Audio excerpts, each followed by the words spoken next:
চার্লসের সূত্রে পরীক্ষাতে একটা নির্দিষ্ট ভরের গ্যাস নেওয়া হবে। সিস্টেমটা আগে এঁকে দেখাই। একটা সিলিন্ডার আঁকছি, পিস্টনযুক্ত সিলিন্ডার। এটার তলবেশ এখানে চারটি রয়েছে, এই চারটির সাথে পিস্টনযুক্ত চারটি। এর উপর একটা নির্দিষ্ট ওয়েট চাপানো আছে প্রথম থেকেই, তাহলে একটা নির্দিষ্ট পরিমাণ চাপ ক্রিয়া করবে। এই ওয়েটটা আর চেঞ্জ করব না, এটা একটা নির্দিষ্ট ওয়েট চাপিয়ে রেখেছি আর নির্দিষ্ট ভরের গ্যাস এর মধ্যে আবদ্ধ আছে। তাহলে গ্যাসের উপর প্রযুক্ত চাপটা স্থির হবে, অবশ্যই চাপটা পি স্থির হবে। আর গ্যাসের ভর এটাও স্থির, মানে নির্দিষ্ট ভরের গ্যাস নেওয়া হয়েছে। এরপর এর নিচের থেকে যদি আমি এটা তাপ প্রয়োগ করি বা যে কোনো অংশের মাধ্যমে এটাতে যদি আমি তাপ প্রয়োগ করি, তাহলে উষ্ণতা বাড়তে থাকবে। উষ্ণতা বাড়তে থাকলেই গ্যাসের আয়তন বাড়তে থাকবে, আর আয়তন ওই উষ্ণতার সাথে আয়তনের সম্পর্ক এই চার্লসের সূত্রে দেখানো হবে। আবার যদি উষ্ণতা কমাই, আমি তাপের উৎসকে সরিয়ে নিচ্ছি, তার ফলে ও বাইরে তাপ রেডিয়েট করছে, বা এটাকে হয়তো কোনো ঠান্ডা বস্তুর সংস্পর্শে আনছি, তার ফলে তাপমাত্রা কমে যাচ্ছে, ফলে ভিতরের গ্যাসে সংকোচন হবে এবং আয়তন কমতে থাকবে, পিস্টনটা নিচ দিকে নামতে থাকবে। তো তাপমাত্রার সাথে আয়তনের সম্পর্ক স্থাপন করছেন বিজ্ঞানী চার্লস, তার নাম অনুসারে এটা চার্লসের সূত্র। তো উনি সেলসিয়াস স্কেলে টেম্পারেচারটা মেজার করে সূত্রটা উপস্থাপন করেছেন।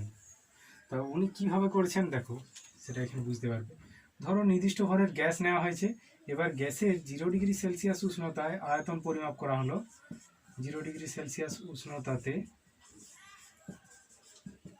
আয়তন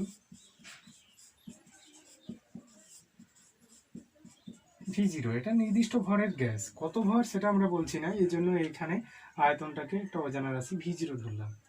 এইবার উষ্ণতা বৃদ্ধি করা হলো, উষ্ণতা বৃদ্ধি করে ধরো গ্যাসের উষ্ণতা করা হয়েছে T degree Celsius. T degree Celsius উষ্ণতায় আয়তন পরিমাপ করে দেখা গেল VT হয়েছে। তো এক্সপেরিমেন্টালি এরকম বিভিন্ন তাপমাত্রাতে গ্যাসের আয়তন পরিমাপ করার পর সেই ডাটাগুলোকে অ্যানালিসিস করলে দেখা যাবে যে গ্যাসের আয়তনটা এই রূপে বৃদ্ধি পাচ্ছে না, ওই T ডিগ্রি সেলসিয়াস উষ্ণতায় আয়তন VT ইকুয়াল টু যেটা 0 ডিগ্রিতে আয়তন ছিল সেটার সাথে বাড়বে V0 প্লাস ওই প্রাথমিক আয়তনের 1/273 বাড়বে প্রতি 1 ডিগ্রি উষ্ণতা বৃদ্ধির জন্য। তার মানে V0 যেটা ছিল সেটা থাকবে, তার সাথে বাড়বে V0 1/273, V0 ইন্টু 1/273 মানে V0/273 প্রতি ডিগ্রি সেলসিয়াস উষ্ণতা বৃদ্ধির জন্য এই পরিমাণ বাড়বে। তাহলে T ডিগ্রি সেলসিয়াস উষ্ণতা বৃদ্ধির জন্য বাড়বে, এটা গণিত T, এই পরিমাণ বাড়বে। তাহলে এখানে V0 যদি কমন নিই তাহলে পাবো V0 ইন্টু 1 প্লাস T/273। এখানে 1/273 এই সংখ্যাটা এটা এক্সপেরিমেন্টালি পাওয়া গেছে, পরীক্ষা করে পাওয়া গেছে, কোনো গাণিতিক ফর্মুলা থেকে আমরা 1/273 পাইনি।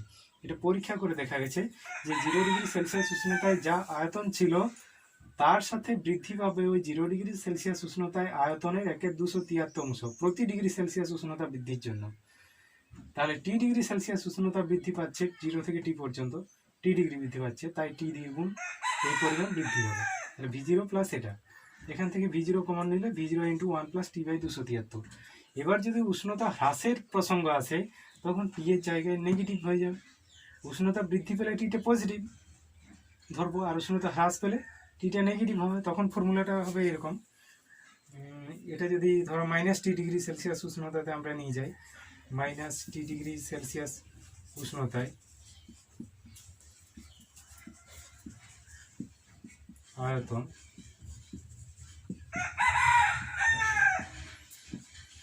ওটা অন্য কিছু নাম দিই, VT dash equal to V0 into, তখন T এর জায়গায় নেগেটিভ হলে প্লাসটা মাইনাস হয়ে যাবে, 1 মাইনাস T/273।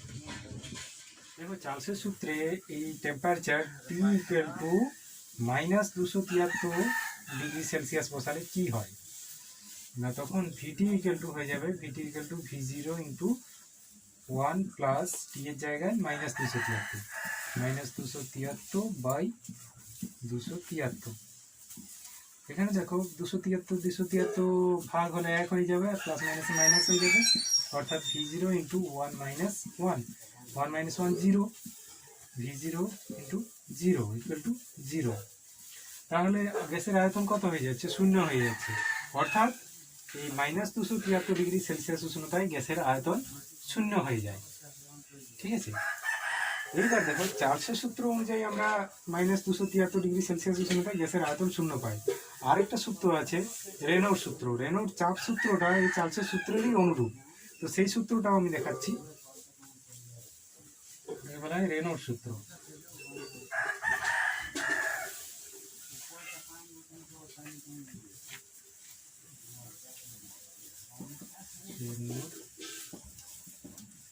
চাপ সূত্র এটা অনুযায়ী ওই চার্লসের সূত্রের অনুরূপ T°C তাপমাত্রায় গ্যাসের চাপ যদি P হয়, এটা যখন স্থির আয়তনে করা হবে, এখানে পিস্টনকে সরিয়ে দেওয়া হবে, একটা বদ্ধ সিলিন্ডার নেওয়া হবে, এখানে আয়তনটা স্থির, আয়তন স্থির আর ভর স্থির, এটা বদ্ধ। ভিতরের চাপটা কোনো ম্যানোমিটার যন্ত্রের সাহায্যে হয়তো পরিমাপ করা হচ্ছে, ম্যানোমিটার যন্ত্র লাগানো আছে। এবার আমি T°C উষ্ণতায় চাপ ধরে নিচ্ছি PT, আর 0°C উষ্ণতায় চাপ ধরছি P0, আর T°C উষ্ণতায় চাপ PT। তাহলে সম্পর্কটা হবে এরকম, PT = P0 × 1 প্লাস চার্লসের সূত্রের মতোই T/273।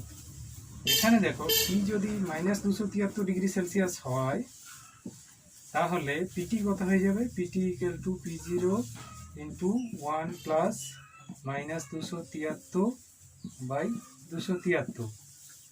এখানে এটা সিম্পলিফাই করলে হয়ে যাবে P0 × 1 - 1, 1 - 1 0, অর্থাৎ P0 × 0 = 0, অর্থাৎ -273°C তাপমাত্রায় গ্যাসের চাপও 0 হয়ে যায়। আগে পেলাম কি -273°C উষ্ণতায় গ্যাসের আয়তন 0, এখানে পেলাম -273°C উষ্ণতায় গ্যাসের চাপ 0, অর্থাৎ আমরা বলতে পারি -273°C উষ্ণতায় গ্যাসের চাপ ও আয়তন দুটোই 0 হয়ে যায়। তাই এই উষ্ণতাকে বলা হয় পরম শূন্য উষ্ণতা। পরম শূন্য উষ্ণতা।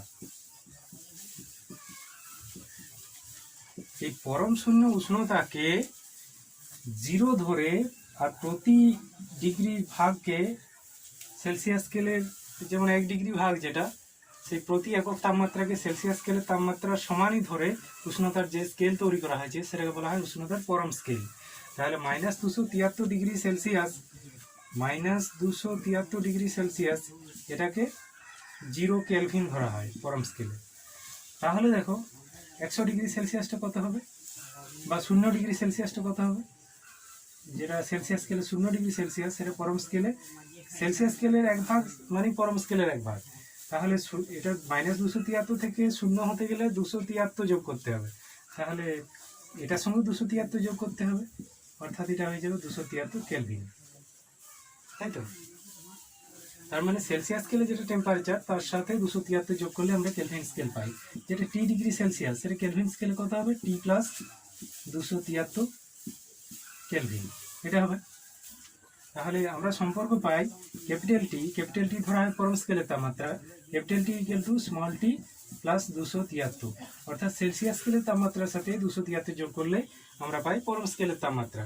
তো এই পরম স্কেলের তাপমাত্রাতে এবার আমরা চার্লসের সূত্রটাকে প্রকাশ করতে পারবো।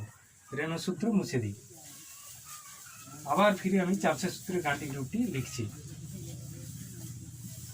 VT = V0 × 1 প্লাস T/273, এই ভগ্নাংশটা যোগ করে দেবো। যোগ করলে কত হবে? দেখো যোগ করলে কত হয়, V0 × এটা ভগ্নাংশে যোগ করলে 273 লসাগু, উপরে হবে 273 প্লাস T + 273 মানেই এটা কেলভিন স্কেল টেম্পারেচার T লিখতে পারি আমরা। তাহলে এটা লিখতে পারবো V0 × T/273, এটা লিখতে পারবো,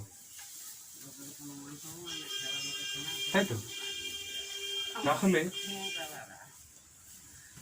দেখো এটা যদি আমি আয়তন এই উষ্ণতার সাথে উষ্ণতার অনুপাত করি তাহলে কি পাবো, V by T equal to ভি0 বাই 273। 273 কেলভিন মানেই তো 0 ডিগ্রি উষ্ণতা, তাহলে 0 ডিগ্রি উষ্ণতায় আয়তন ভি0, 273 কেলভিন এটাই তো 0 ডিগ্রি উষ্ণতা। তাহলে এই উষ্ণতাটাকে যদি আমি T1 ধরি, আর মানে এটা পুরোটাই আমি আলাদা করে লিখছি, অন্তিম উষ্ণতাটাকে যদি আমি T2 দিয়ে ডিনোট করি তাহলে অন্তিম উষ্ণতাটা T2, আর অন্তিম আয়তনটা T2, আর অন্তিম আয়তন V2, আর অন্তিম উষ্ণতা T2। আর এটা ছিল প্রাথমিক আয়তনটাকে V1 ধরছি, আর 273 এখন কেলভিন বলবো, 273 কেলভিন মানে তো 0 ডিগ্রি সেলসিয়াস উষ্ণতা। তাহলে এটাই প্রাথমিক উষ্ণতা, এটাকে যদি T1 ধরি তাহলে আমরা চার্লসের সূত্রের গাণিতিক রূপটা পরম স্কেলে এটা পাবো, V1/T1 সমান V2/T2। এটা প্রথমে V1/T1টাই লিখি, V1/T1 ইকুয়াল টু V2/T2।